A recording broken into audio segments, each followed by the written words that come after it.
ये रोज की घटनाक्रम है। सुनते सुनते कान पक गए हैं। लेकिन ऐसी अच्छी सरकार हमारी कि उसे अपनी जनता की फिक्र नहीं है, उसे अपने जनता से कोई मतलब नहीं है। मैं नहीं समझ पा रहा हूं कि आखिर क्या सोच और क्या विचार है। जी, सबको, सभी प्रतिभागियों को मेरा प्रणाम, अभिवादन। और अनुदेशक संघ और जो शिक्षा मित्र हैं सबको मेरा प्रणाम। मैं अभी विक्रम जी को सुन रहा था।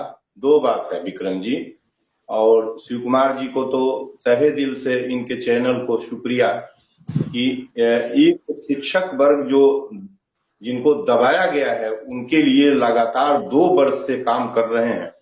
और ये लड़ाई अब हम तो 2 बार से 2 दिन से जुटे हैं इसमें। जिस दिन शिक्षा मित्र लखनऊ में घेरा डाल रहे थे उसके एक दिन पहले, तो अब मुझे नमस्कार साथियों, स्वागत है आप सभी का आज के इस नई वीडियो में। ये वीडियो आप सभी शिक्षा मित्र साथियों के लिए बेहद ही महत्वपूर्ण होने वाली है। वर्तमान की कुछ खबरें, हाल ही के अंदर का चल रहा कुछ ऐसा प्रकरण जिनको देखने के बाद समायोजन के दृष्टिगत सब कुछ क्लियर होने वाला है। इन सारी बातों को आपके मध्य में साझा करेंगे। सभी साथियों से एक विशेष अनुरोध है, वीडियो को आप पूरा देखें। चैनल को अभी तक आपने सब्सक्राइब नहीं किया है तो इसे सब्सक्राइब भी कर लें। अब चलते हैं अपडेट पर। लगता है कि आज किसी चैनल पर आज तक पर मिश्रा जी देखिएगा, कुछ अभी शाम को कोई खबर आ रही थी क्या शिक्षा मित्रों के संदर्भ में शायद से सिग्नल गवर्नमेंट की ओर से हुआ है, आप छानबीन कर लीजिएगा। हमको करना था लेकिन मैं अभी दिखवा रहा हूँ, अभी दिखवाइएगा। लेकिन मैं बता दूं कि ये बिल्कुल सरकार नहीं देती यदि ताकत के साथ शिक्षा मित्र न अपनी शक्ति दिखाए होते, बिल्कुल नहीं देती गवर्नमेंट। मैं बता रहा हूं कि पूरे लगभग ऑलमोस्ट आप देखिए ना कि 120 करोड़ लोगों की हालत क्या है और महज 20 से 25 करोड़ लोगों की हालत क्या है, कोई पूछने वाला नहीं है। और कॉन्स्टिट्यूशन और खासकर फंडामेंटल राइट का वायोलेशन कदम कदम पर किया जा रहा है। इक्विलिटी को तो ध्वस्त कर दिया गया है और आर्टिकल 21 भी ध्वस्त किया गया है। आप हमारा सब ले लेंगे, हमारे जीवन को छीन लेंगे, हमारे जेब में पैसा नहीं रहेगा तो हम खाएंगे क्या, और खाएंगे नहीं जीवन कैसे बचेगा, और जीवन नहीं बचेगा तो आर्टिकल 21 का वायोलेशन हो रहा है। तो आप ये न समझिए कि ये कुछ करने वाले हैं। अब इनको मैं कह तो रहा हूं कि इस हुकूमत को मानना ही मानना पड़ेगा। मैं शिक्षा मित्र के प्रतिनिधियों को कहना चाहता हूं कि कभी न सोचना मित्रों की इनके मर्सी का विषय, इनके मर्सी का नहीं है, ये हमारी मर्सी के मोहताज हैं। ये पूरी तरह आर्बिट्रेरी रूलिंग है। मैं इसी सरकार की बात नहीं कर रहा हूं।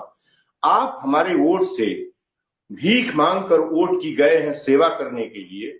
आप हमारे पेट की अतड़ियां निकाल रहे हैं, आप हमारे पीठ पर पैर बजा रहे हैं। ये कहां कॉन्स्टिट्यूशन में लिखा है? और हम 9,000 रुपए में काम करेंगे 8 घंटे और आप 3.5 लाख रुपए एवरेज पर मंथ लेंगे, ये कॉन्स्टिट्यूशन इसकी अनुमति देता है। और जब 9,000 रुपए में शिक्षक आप वो जो शिक्षा दे रहा है, जो भारत की आधारशिला रख रहा है, भारत का भविष्य गढ़ रहा है, उसको आप इस तरीके से लावारिस और बेसहारा सड़कों पर फेंके हैं। उसके माँ बाप, उसके घर के लोग, उसके परिवार के लोग, उसकी पत्नी बच्चे कैसे जीवित रहेंगे? क्या सोचती हुकूमत, क्या सोचती है? मुझे तो बाद में पता चला, विक्रम सिंह जिस दिन आए थे 2 अक्टूबर को, मैं 2 अक्टूबर को गांधी प्रतिमा पर जाता हूं, संयोग से टकरा गए और हमको पता चला कि इतने दिनों से ये आंदोलन चल रहा है और ये लोग एजिटेशन कर रहे हैं। हम कहे कि कैसे आप लोग सह पा रहे हैं? चलिए हमारे साथ हुकूमत को, और आप चलिए लड़ने के लिए तैयार हुई। और शिक्षा मित्र बंधुओं को बता रहा हूं कि सोचना न कि नहीं मिलेगा, सारे अधिकार को हुकूमत के ऊपर चढ़ के, हुकूमत आपकी है, हुकूमत नहीं है, ये डेमोक्रेसी है, ये डेमोक्रेसी है, आपकी है, आपकी है, उनकी भी है बराबर। जितना उनका अधिकार है उतना आपका है। आपके नुमाइंदा वहां बैठे हैं, इनके दरवाजे पर चढ़ के अधिकार ले लीजिए, कैसे देंगे? नहीं, इनके मर्जी का मामला है। ये तो अपने मर्जी से चला रहे हैं लेकिन नहीं चला पाएंगे। आप ठीक इसी तरह से अपने अधिकार के लिए तने रहिए। आप उनका अधिकार छीनने नहीं जा रहे हैं, आप कानून तोड़ने नहीं जा रहे हैं, आप किसी तरह का रूल वायोलेट करने नहीं जा रहे हैं, आप अपने हक की डिमांड करने जा रहे हैं। उनके दरवाजे पर खड़े होकर आंदोलन होगा, आर पार की लड़ाई होगी, देंगे कैसे नहीं? और ये कॉन्स्टिट्यूशन इस पुस्तकालय में कॉन्स्टिट्यूशन की मूल कॉपी रखी हुई है।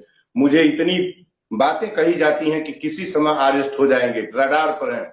हमने कहा रडार पर हैं तो आप ले चल के दिखाइए ना।